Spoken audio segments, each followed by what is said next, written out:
یہ بہت پہلے لکھی تھی۔ بیٹے ایک زمانہ تھا کہ میں نے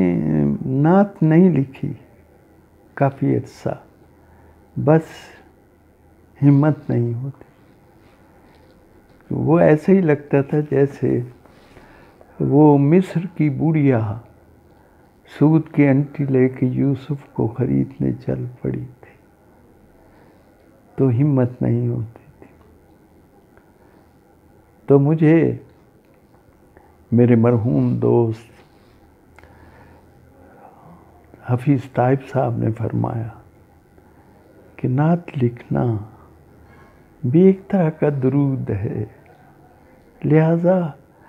آپ ثواب سے کیوں محروم رہتے۔ تو پھر میں نے بیٹے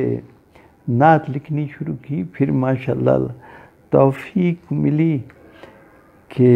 اردو میں بھی لکھی، پنجابی میں بھی لکھی، فارسی میں بھی لکھی، لیکن نتیجہ یہی ہے کہ کوئی اس کا حق ادا نہیں کر سکتا۔ میں بنیادی طور پہ میرا ایک مصرع ہے جو خورشید رضوی صاحب نے استعمال کیا، نعت کیا لکھے گا جس کی آنکھ میں آنسو نہیں۔ تو بہرحال وہ ایک نعت مسدس کی جو مجھے پسند ہے اور میری اہلیہ کو بھی بہت پسند ہے، وہ بھی ایم اے فارسی ہیں، آج کل صرف ابھی ملی تھی ہم سے، صرف قرآن پڑھاتی ماشاءاللہ۔ ہاں بیٹے، فقط حصول سعادت کا ایک بہانہ ہوا، فقط حصول سعادت کا ایک بہانہ ہوا، کسی سے نعت پیمبر کا حق ادا نہ ہوا، کوئی بھی اس کی تجلی سے آشنا نہ ہوا، نظر کو تنگی داماں سے کب گلا نہ ہوا، وہ ظلمتوں کے سمندر کو پیرتا ہی گیا، وہ روشنی کا کنول تھا کہ تیرتا ہی گیا، کس اعتماد سے اس نے کہا تھا اے لوگو، چچا کو میری حمایت سے روکنے والو، اس امر خاص میں میرا بھی فیصلہ سن لو، ہتھیلیوں پہ میری مہر و ماہ بھی رکھ دو، میں اپنے عزم کا پرچم جھکا نہیں سکتا،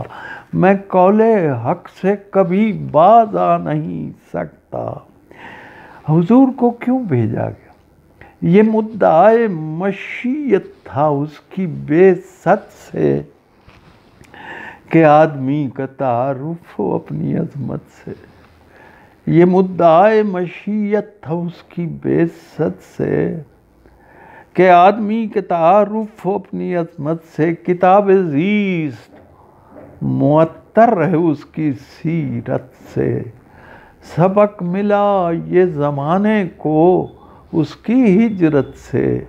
عزیز تر وطن سے بھی گوہر مقصود بے روح، عزیز تر وطن سے بھی گوہر مقصود، عزیز تر وطن سے بھی گوہر مقصود، بے روح اعظم و پاکش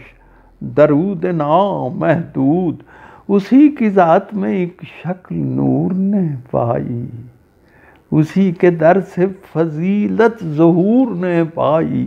مراد اپنی وہیں سے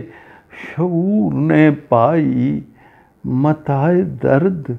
دل ناسور نے پائی، اسی نے عقل کے سینے کا انشراح کیا، اسی نے باب تمدن کا افتتاح کیا، اور پہنچ گئی وہ کشاکش جو آخری حد کو، چنا قریش نے ثالث جناب احمد کو، سلام کرتا ہے دل دانش محمد کو، ردائے پاک پہ رکھا جو سنگ اسود کو، تڑپ کے رہ گئے نابک وہیں کمانوں میں کھینچی ہوئی تھیں جو تیغیں گئیں میانوں میں، تڑپ کے رہ گئے ناوک وہیں کمانوں میں، کھینچی ہوئی تھیں جو تیغیں گئیں میانوں میں، عطا ہوئے جو مربت کے اس کو پیر آئے، زبان حق سے وہ کھل کے عظیم کہلائے، حریف راہ میں کانٹے بکھیرنے آئے اور اس نے ان پہ دعاؤں کے پھول برسائے۔ یہ ہے حضور کی عظمت، اسے جو لوگ ستاتے ہوئے نہ ڈرتے تھے، امانتیں بھی اسی کے سپرد کرتے تھے۔ آپ کا مشن کیا؟ وہ چاہتا تھا رہو رسم زندگی بدلے، بگڑ گیا تھا جو انداز بندگی بدلے، بھٹک رہا تھا جو اسلوب آگہی بدلے، اسے یہ دھن تھی کہ اندر سے آدمی بدلے، وہ دور حضرت گردوں رکاب کیا کہنے، وہ انقلاب سعادت ماں کیا